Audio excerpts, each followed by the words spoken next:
Hello, in this video we're going to be programming balls. Now yes, let's get all the giggling out the way now, and I'll show you what I mean. When I say balls, I really mean the 2D equivalent, circles. And in this video we're going to be looking at building a collision and a response engine for circle-circle interactions. So for example, in here you can see I've got some circles in the console. I can pick up a circle and I can move it around, and we can see that it interacts and collides with the other circles in the field. Red lines indicate that two circles are in collision, and we can see quite happily that circles can push circles in larger chains. In addition to just the static responses we see here, we're also going to add dynamic responses, so by giving the circles some rudimentary physics, we can get them to interact with accurate collisions. Well, I say accurate, I really mean approximate collisions, and we're also consider this won't be a complete physics engine because we're not going to be considering the rotation or angular velocity of the circular objects. In this simulation, the larger the circle, the bigger its mass. So if we take a small circle, say this one for example, and aim it at a large one at the bottom, it bounces off with little effect on the larger circle. However, if we do it the other way round, take the big circle and hit the little one, there's a considerably bigger impact. Now we can impart lots of energy into the system and watch it come to a nice stable conclusion. Now it's my intention to do several videos where we keep adding to this basic engine, because circle versus circle collisions are useful in not just games but also simulations, and you'll be surprised where else it can be useful. We might see some of that later. And there's no getting away from it with these sort of things, we need to do some maths. However, I hope to demonstrate that the maths isn't really that complicated, and in fact to do this particular program is only a handful of lines of code. As usual, we're going to use the OneLoneCoder console game engine to do the visualization and user input, which is a class that we override two particular methods on, the onUserCreate, which loads the resources, and the onUserUpdate, which is performed once every frame. I've subclassed the console game engine with a class called CirclePhysics and created an instance of it, and I'm going to construct the console to be 160 characters wide by 120 characters tall, where each character is 8 by 8 pixels. You may notice this looks a little different from the previous videos because I've also tried to capture the error. I've noticed that some of you, when you're trying to create consoles on displays which are too small for the size that you're requesting, you're getting a rather cryptic error message. This should help you out. I shall also say that over the Christmas break I've made some small changes to the console game engine. Nothing will stop it being backward compatible with all of the other videos, I've just added more features, and we'll see those over the coming videos. Now I've touched on physics on quite a few videos already, particularly the Asteroids game, the Flappy Birds game, and the Code It Yourself Worms series. So I'm not going to go through all of the basics of kinematics again. However, most of our objects here are going to be a circle, and a circle is represented by a point, which we'll call px and py. Circles also have a radius. But I'm also going to add to my circle object a velocity vector, Vx and Vy. And for completeness, I'm also going to add an acceleration vector, Ax and Ay. And as before, if we integrate the acceleration vector over time, we get the velocity. And if we integrate the velocity over time, we get the position. So let's start by creating a structure that represents the circles. I'm going to call it ball, because I reckon most of my demonstrations will involve some sort of ball physics. So we'll add the position vector, the velocity vector, and the acceleration vector. We'll also add the radius. You'll notice I'm using floating point for all of these. Now I'm also going to go ahead and add an integer, which is the ID, and we'll see why that's useful later on. Before we get stuck into all of the physics and collision code, let's just draw the ball to the screen. All of the balls here are going to be represented with wireframe models, because the console game engine provides the draw wireframe functionality. And if you remember, this is a vector of pairs of floats, so that each pair contains an x and y coordinate, and it will link all of the coordinates together with straight lines. So if we want something that represents a circle, we've got to build up a circle out of straight line segments. We only need one model of a circle because we'll create it as a unit circle, and we'll scale it accordingly depending on the radius. We'll create the resource in the onUserCreate function. So I'm going to start by adding a single point to the centre of the circle. Each circle is going to consist of 20 segments. And I'm going to use our old friends cosine and sine to create the x and y coordinates of the points that lie on the circumference of the circle, around its middle point of course. And because model circle is a vector, I can simply just push back the new groups of coordinates. Our ball simulation will contain many balls. So I'm going to create a vector to store them all in. And I'm also going to add a utility function to make it more convenient to add balls to this vector. So here I specify the location and I set the velocity and acceleration vectors to 0, so it's not going to move. I'm going to set the ID of the ball based on the current size of the vector. So as we add more balls to the vector, the ID increases, meaning each ball will get a unique ID. I'm making an assumption that we'll never remove balls from the vector, and once the ball has been set up, we'll put it in the back of the vector. So let's add some balls to the simulation. For convenience, I'm just going to throw in a default radius variable, in case we want to change this later on. And I'm going to add 2 balls based on the screen positions. They'll be in the middle of the screen vertically, but they'll be offset to the left and right horizontally. Drawing the balls is very simple. As usual, the first thing we'll probably want to do is clear the screen, because we always want to start from a blank canvas. Then to draw the balls, I'm going to create a little for loop that automatically iterates through all of the elements of the vector. And we're going to use the model of the circle that we've created. Now remember, that's a unit circle, so we're going to scale it. We'll take the current ball's position to offset the wireframe model. And if you remember in the Worms game, the circle actually has a line going from the middle point to the edge of the circle. And this we can use as an indication of the velocity, or the direction that the ball is travelling in. Of course, we don't want to move this line around manually. What we want to do is rotate the entire wireframe model, and we can do that quite easily with the atan2f function, using the ball's current velocity components in the y-axis and in the x-axis. Finally, we want to scale the ball by its radius, and we're going to draw it as white solid pixels. Let's take a look. So there we have the screen with 2 balls. They look a little small. I'm going to make them bigger.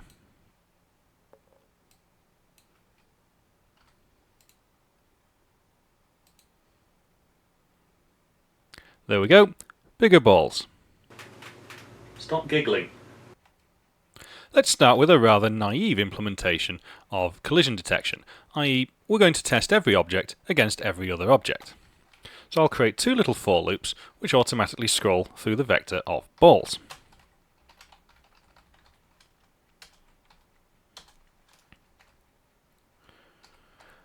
And the first one is going to represent the current ball. The second one is going to represent the target ball. Now there's one thing to make sure, and that is that we don't test a ball against itself, because it will always collide with itself, and this might cause interesting results in the physics simulation. So it's important that we filter out self-collisions. So I'm going to use the IDs that we specified in order to test for this. And if the IDs are not the same, then we know that we're not testing a ball against itself. So the first thing we should check is, have the balls actually collided? And the way to do this is to see if they overlap, and this is quite simple trigonometry, because they have overlapped if the sum of the radiuses of the 2 balls is less than the distance between their centres. So we'll calculate this distance and use this radius and this radius, and if we know that this condition is true, where distance is less than the radiuses summed together, then there is an overlap. The balls have collided. And in fact we can be really precise by also suggesting that we can tell when the balls are just touching too. I feel that knowing whether the 2 balls overlap is quite a useful utility to have, so I'm going to wrap it up in a little lambda function. Do circles overlap? And the parameters we're going to pass through to this lambda function are the coordinate of one of the balls, we'll call that x1 and y1. We also need its radius too, so r1. And then we need the other ball, which is x2, y2 and r2. d2. Now calculating the distance, I could use Pythagoras' theorem, and I am going to, but I'm going to modify it slightly to remove the square root, because the square root can be quite costly to compute, and we'll be doing a lot of them. So normally we would do it like this. We would take the difference between the two x coordinates and square them. Add it to the distance between the two y coordinates and square them. And we would check that that distance is less than the two radiuses summed together, as we've just seen in the slides. But we can remove this square root if we also then square the radius summation together, and instead of doing the square root, we look at the absolute value, in this case using the fabs function, the floating point absolute value, which removes the sign. We'll check if the balls are overlapping or touching, because if that's the case, then we want to respond to that collision. So my lambda function is simply going to return a boolean as to whether that condition is true. Now we can add another clause to our collision detection. We can check to see if the circles are in fact in conflict with each other. So we'll add the x-coordinate of the ball we're currently operating on, and its radius, and the same for the target.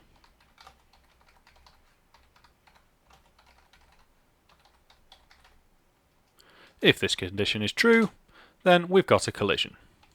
Even though I'm making an attempt to optimize the code now, I don't consider it the most important priority. And in fact, some of the pros out there will notice actually there's a lot more scope for optimization in this program, but I want to keep it simple so people can follow along. Now that we have determined that the balls have collided, what can we do about it? Well, the first thing we must do is resolve the static collision. And this is what makes the balls obey the laws of physics. One ball cannot exist inside the other. We have to resolve this. And a sensible way to resolve this is to displace both the ball and the target away from each other by half the distance they overlap. So in this case, we would want to move the ball slightly this way and the target slightly this way. And if we look at the distance at which they overlap, we'll just put a little marker in there, let's call that d, then the length of this displacement is d over 2. Now you may also notice that I've not drawn these balls deliberately axially aligned, and that's to make us think about vectors from the get-go. So this displacement has a direction. It doesn't just go in the x or the y axis, it goes in both. And we can determine what that vector is simply by creating a line between the two centres of the objects. Once we know this vector, we can normalise it and use this vector to determine the direction of the displacement. So let's first work out the distance between the ball centres. Now this time, there's no getting around it, this is straight up Pythagoras' theorem. Square root of the difference between the x and y's of both balls. Calculating the overlap is the same as our lambda function before, but we want to do something a little bit different this time. So we can see it as it's the distance between the 2 points, subtracting both the radiuses of each ball.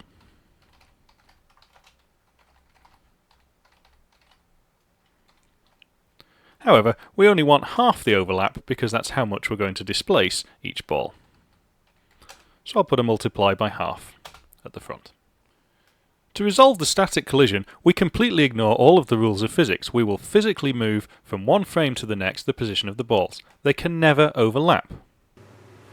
Assuming, of course, that the balls are actually solid and not some sort of nebulous entity. So we're going to alter the ball's position directly. And the current ball will naturally move away from the target ball. So we're going to put a minus sign here. And it's going to move away by the amount of overlap, which is currently half the overlap. And it's going to do that in the direction of the vector created between the two centres of the balls.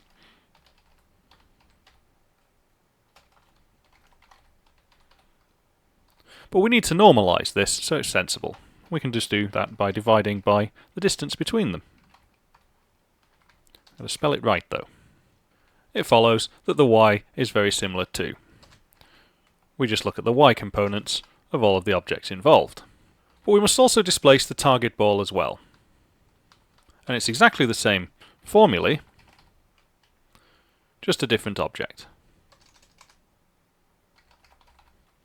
But the target ball will have to be displaced away from the collision, so we will add to it instead. In order to test this, we're going to build in a facility that means we can interact with the balls on the screen. I'm going to add a private variable to the class. which is a pointer to the currently selected ball. We'll just initialize that to null pointer to begin with. Nothing is selected.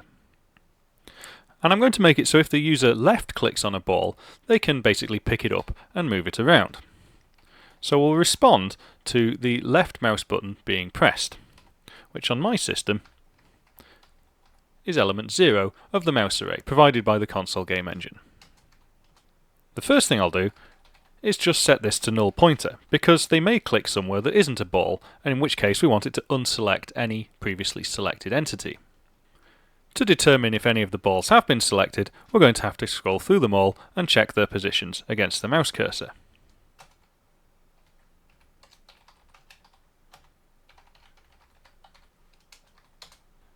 As we did with the doCirclesOverlap lambda function, I'm going to create another little utility lambda function because it might come in handy. It's a very similar one, but this time instead of checking two circles overlapping, it checks whether a point exists within a circle. It's much simpler this time. So for each ball in the vector of balls, I'm going to make that test against the ball's position, its radius, and the current mouse position in screen space. If this function returns true, then I'm going to set the selected ball pointer to the address of that ball. I'm also going to break then, so we don't go and test unnecessarily other balls. We've already hit one. It'll do. Because we're implementing a drag and drop like behaviour, we also need to consider what happens if the user releases the mouse button. So we'll check the released flag. And in this case, all we want to do is simply set the p-selected ball pointer back to null again, so nothing is selected. Now I know it's no longer the fashion to use pointers anymore, or so I'm told, but I quite like the fact that you get two functions for the price of one out of a pointer. Firstly, it points to something interesting, and secondly, if it's set to null pointer, then we know that the pointer is not valid. And I like the fact that we can leverage the validity of a pointer as part of a functional program. Now we've handled the mouse button being pressed, and we've handled the mouse button being released, the dragging option requires that the mouse button is held down.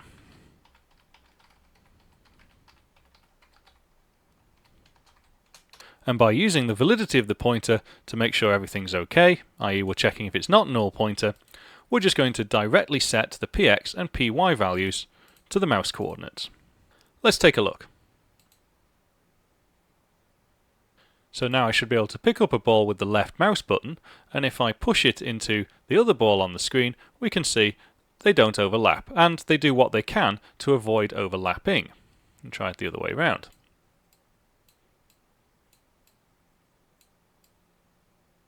Let's add a few more balls. I'm just going to comment these out because they might come in useful later on when we're looking at the dynamic resolutions. Let's add 10 balls to the screen in random locations.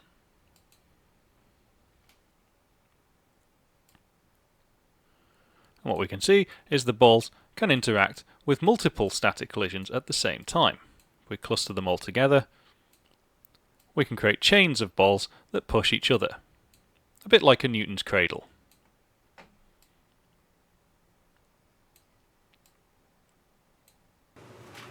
We haven't even considered physics yet, and I can already see many uses for this. The first thing that comes to my mind is in the game Command and Conquer. Let's say you've got a whole selection of units and you're trying to get them to walk through a narrow opening. Well, now they won't overlap and they'll tussle with each other to form an orderly queue until they're all on the other side. We're almost ready to start handling the physics, but we only want to do physics for balls that have collided, so we're going to record pairs of colliding balls that we'll deal with for the dynamic collision later on. I'm just going to create a vector of pairs of pointers to the two balls. And so if two balls have overlapped, therefore they have collided, I'm just going to add the addresses of those balls to this vector. And this means once we've worked out where all the collisions have occurred, we can then deal with them with a reasonably accurate approximation to physics.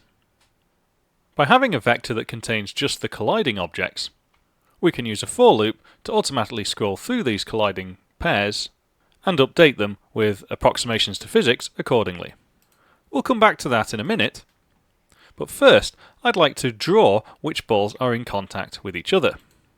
And because we have a vector of collisions, this is very simple too. We just scroll through the vector and we draw a line from the centre of one of the colliding pairs to the centre of the other, and I'm going to draw it as a red line.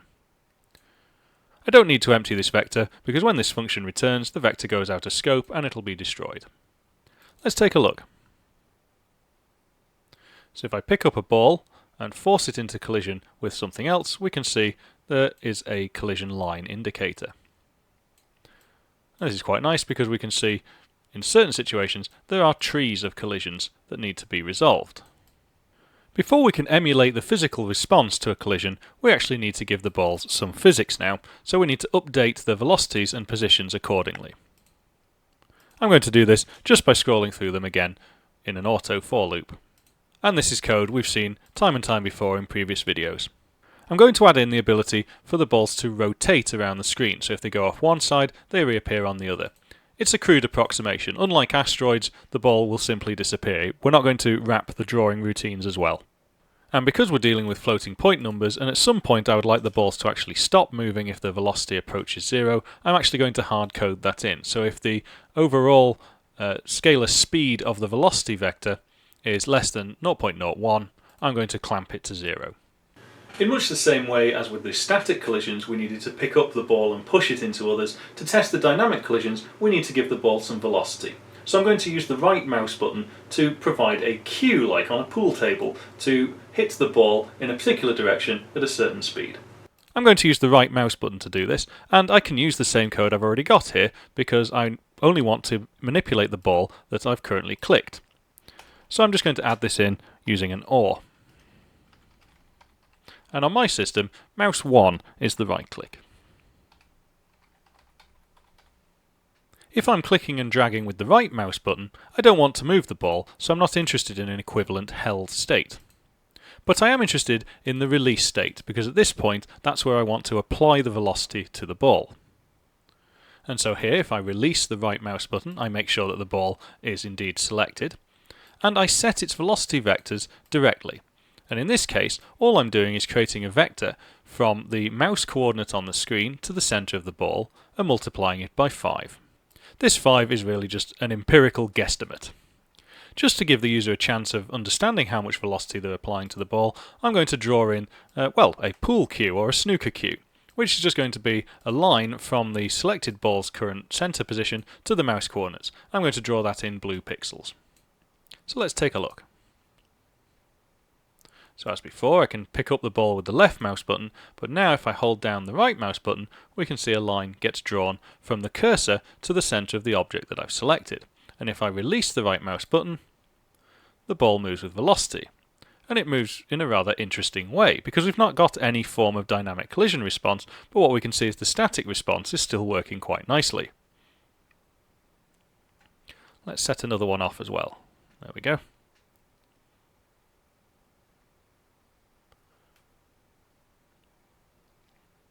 Now in this system, there's no friction. The ball will just keep going forever and ever and ever and ever.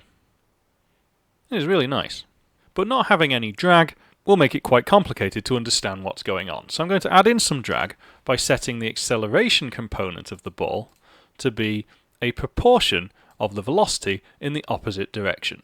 So now if I select a ball, we can see over time it slows down. Just give it a little bit of a velocity and it should come to a nice stop. And we've capped the velocity to actually clamp to 0, and you can see when that happens because the velocity vector becomes 0. The atan2 function, which we're using to rotate the wireframe model, will just default to 0 degrees. And we know that because the line is horizontal. You can see right now the velocity vector changes the rotation of the wireframe model. We're now in a position to work out dynamic collisions, and this is where the fun starts. Handling the dynamic resolution is a little bit more tricky, so let's just have a look at what comes into play during this collision. Firstly, let's assume that this ball on the left is moving with a velocity in that direction, and this ball on the right is moving with a velocity in this direction. We know that the balls don't overlap, and we can determine two useful characteristics. Firstly, if we draw a line between the two centre points and find the normal to that line, i.e. a line 90 degrees to it, try and draw it as straight as I can here. Make sure that's 90 degrees. This tangential line that we've just done, because it's a tangent to the circumference of the circle, effectively represents a solid object for our ball to bounce off. I'll just label that one tangential. And the line normal to the tangent, I'm just simply going to retain the name normal. Now in a perfect world, and assuming that the target ball was at rest, i.e. it had no initial velocity, when this collision occurs, we would expect the target ball to travel along the normal vector, and we would expect the original ball to travel along the tangential vector, i.e. there will always be 90 degrees between the two balls as they disappear along their trajectories. I think this is true for all cases except for when the original ball is also travelling along that vector, i.e. the balls collide absolutely bob-on dead centre. So from this we can assume that we do have something called a tangential response. I'll just put this velocity vector back in. The problem is we live in the real world, and our objects have mass, and therefore they have momentum. And the law about conservation of momentum suggests that the momentum of this whole system before the collision should be the same as the momentum after the collision.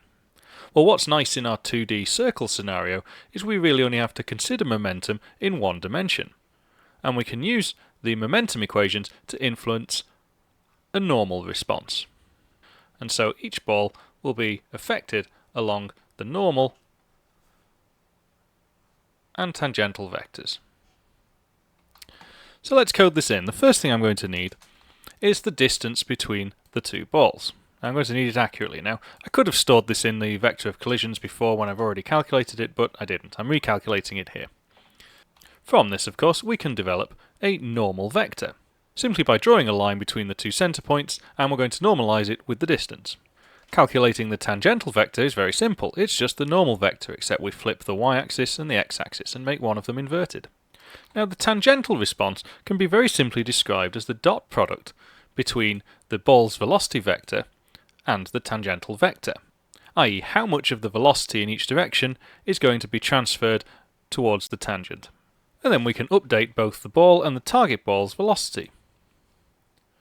In this case, we're just looking at the tangential response first. Let's see what happens. And don't forget that the result of a dot product is a scalar value, so we're taking that scalar value and multiplying it by the normalized tangent vector. So let's take a look. So here are some balls, and I will fire this one at that one. And we can see it deflected off it at 90 degrees. This is what we'd expect. It's moving along the tangent.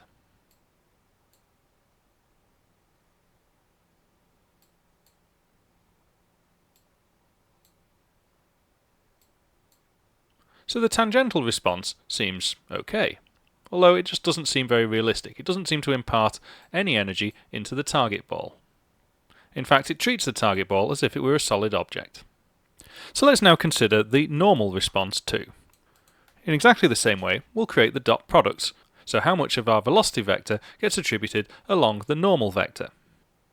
As always, Wikipedia is a great resource for all things games programming, and it does have a great article on elastic collisions.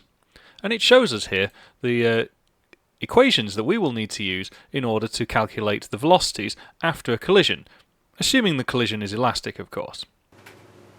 Now, this being the One Learn Coder channel, I would usually like to try and derive these equations from first principles, and so I did, but I've decided not to include it in the video, simply because it is quite a lot. It's quite demanding, there's a lot to do. So if you fancy the challenge, you can have a go at doing that, or you can just use the equations directly from Wikipedia. But these equations included a new variable that we've not accounted for, mass. So let's add that into our ball structure. So it's going to be a floating point value, and I'm also going to update our addBall function to set the mass. And I'm going to set the mass based upon the radius. I'm just going to multiply it by 10. Therefore, the bigger the ball, we can assume it's heavier. Although strictly speaking, this is a rubbish way to do this, because the density of the ball would have to change for this to be true. You'll notice that our dot product normal values are used in this equation. And these equations yield two more scalar values, which we can use to scale our normal response. And so the final ball's velocity vector is simply the sum of the two responses. And so here we can see the tangential response simply summed with the normal response. Let's take a look.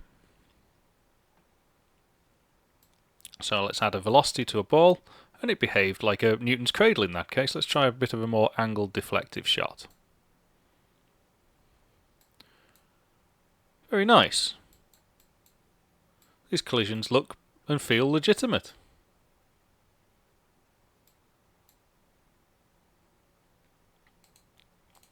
Let's now quickly modify our onUserCreate function to add balls with random radiuses and also random masses. We see two big ones. That's good. So let's try this little tiny one against this big one here.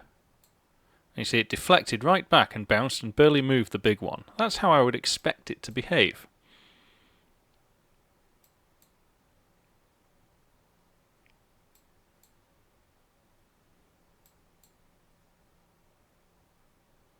Very nice. Now, in the interests of full disclosure, I will say that this approach seems a little bit laborious, and in fact, if we go back to the same Wikipedia article, it gives us two functions that calculate exactly the velocity vectors we need for the scenario that we've got. So this is the interaction of two circles. But you'll see the maths is much simpler. Well, simple can be deceptive, and really what it boils down to is that the Wikipedia version is a cleverly deduced version of the same maths, where they've looked at all of the redundancies and got rid of them, and they've broken it down into just its purest, most simple form. I'm going to include this in the source file that will be available on the GitHub, but there is no functional difference between the two. And so there you have it, a very simple circle versus circle collision and dynamic response system. This video is just the start of a larger series on collision detection systems, and we'll see in the next part of this series how I implement a pool game. Now, this has been the first video of 2018, and I'm going to do things a little differently this year. Firstly, I'm not going to be producing a video every single week. I'm going to aim for every 2 weeks, and I might do smaller little user update videos and featurettes in between. And I'd also like to get a few more live streams done. Regardless, all of the code for this video is available on GitHub. You can chat with me and lots of other programmers on the Discord server. You can follow me on Twitter, it's @JavidX9. If you've enjoyed this video, a big thumbs up please. Have a think about subscribing, and I'll see you next time. Take care.